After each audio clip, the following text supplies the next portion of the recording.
So this is a weird video that I'm going to do because I wasn't sure how to go about it or even if I should go about it. And then I thought, you know, I got to do this. I got to do this video. I'm sure that a lot of people that are going to be talking about this type of thing are maybe going to think you're one thing or the other. But it seems like everybody thinks somebody is something or other these days anyway. So I wanted to talk about this and specifically how it pertains to Microsoft. So here's a name that's been going sort of around the Twitter's verse, the gaming verse for the last 48 hours, and I'm going to kind of explain it. So here's this name, Sweet Baby Inc. Right, you maybe have heard this if you're on social media and things like that. They're a video game narrative consulting group, and they have controversy surrounding it after some of their employees within the company called attention to a Steam page that has been made to identify which actual games that the company consulted on. The aftermath resulting in the initial call out has kind of reignited tensions in the gaming industry held over from stuff like Gamergate. Some of you guys might have remember Gamergate and stuff like that.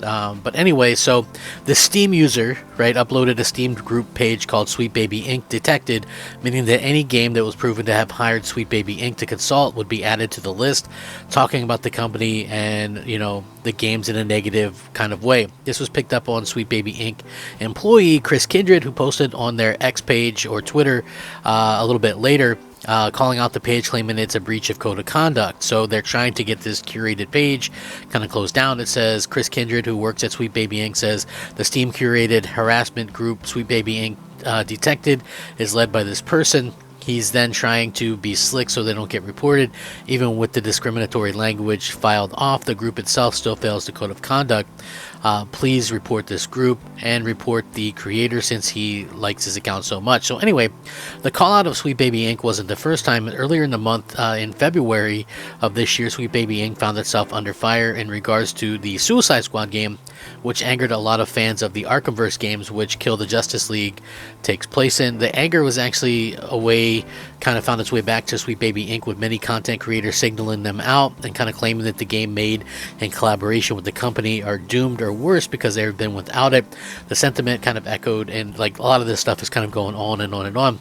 It began to spread, kind of like this weird effect that started going on. Sweet Baby Inc. People calling them out and kind of looking up different games that they were actually using. And here's the thing, right? So Sweet Baby Inc. is like this firm that these companies hire to bring in, and they come over, look over their games, maybe change dialogue or tell them to include like a diverse person or a minority or a LGBTQ or whoever. So like most of their games have been kind of failures. If you look at stuff that they've been sort of associated with, like the Saints Row reboot, that was them. Suicide Squad, that was them.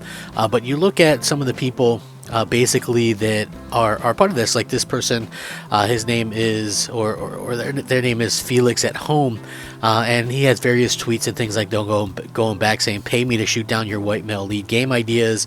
I usually get grossed out when straight white rich people kiss, but even I think those two are pretty cute." Another one is, "I just had a thought about trying this again," with a photo of a young white person about to be ripped open, but I'm getting folks would immediately flag it as traumatic. I am guessing the image would get taken down before responses accumulated.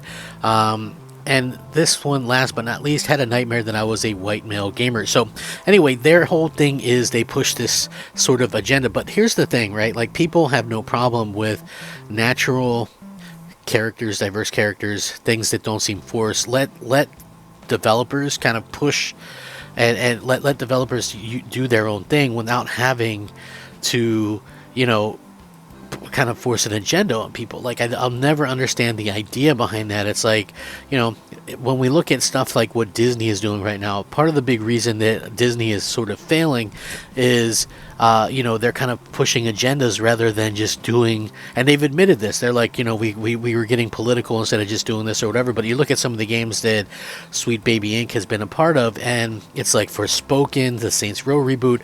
People will definitely point to Spider-Man 2 as something that it has been successful and selling and things like that. But one of the main complaints of that was, that there was a heavy push and forced nature of like LGBTQ and stuff like that. Like, you can just have a Spider-Man game where he's a hero, or but if you get certain aspects of that story make him seem very weak in comparison, like Mary Jane looks different.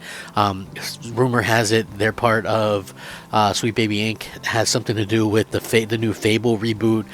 Could be why she's such an unattractive character or whatever, but you know they are sort of, and I'm kind of watching how I put this, because I don't want to really come across, because basically what Sweet Baby Inc. does is they go, okay, well, if you don't hire us to fix your game and fix it up so that it has representation and has this or that or the other thing, then you're racist, right? So like that's like pretty much sort of the last straw in any kind of argument now. Like, and it used to be back in the day, like if you were said you were anything like a conservative, like I'm a conservative, I have no problem telling people that now.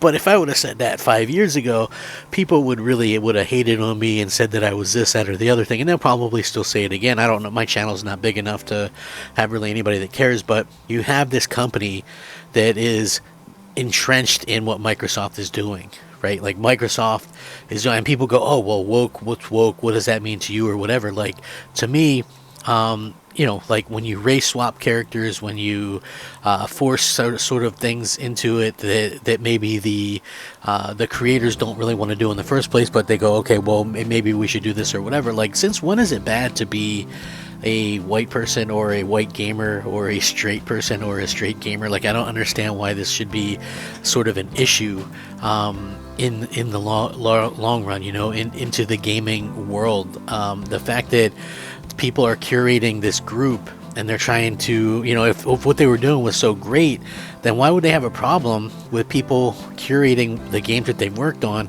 to kind of put that out there? Like, that doesn't make a whole lot of sense to me. You know what I'm saying? Like, there's nothing wrong if you look at it. There's been female characters throughout history. There's been, different characters of different genders, of sexuality. It's, like, to me, sexuality shouldn't even come into play in most video games, because it usually just kind of gets lost in it. But there's nothing wrong with having someone that's considered classically beautiful, or whatever the case may be. There's nothing wrong with that. I don't understand why a company like Microsoft, and this is probably going to bite them in the butt if this starts to rear up and gets big, that you have all of these situations with Sweet, and they're ingrained with a lot of different things right now, right? They are they are ingrained in a lot of games, man.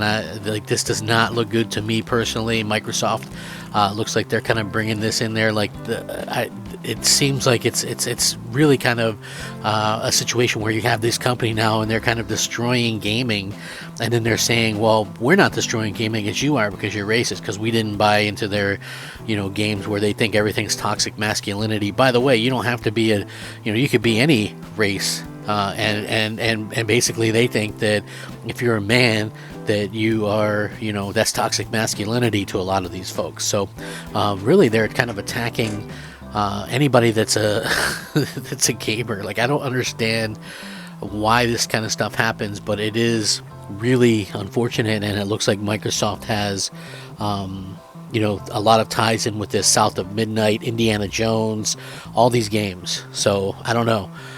What do you guys think about this, though? Because, like I said, it can be a touchy subject with some, but for me, I think that you let the artists be the artist. Let the developers develop the games, and don't worry about, oh, hey, does it have this one particular small, minute area of inclusion that's going to really alienate your entire fan base because they just want to play a video game? So I don't know. Let me know what you guys think, though. Rack 'em up. I'm Crab Gamer. Crab Gamer out.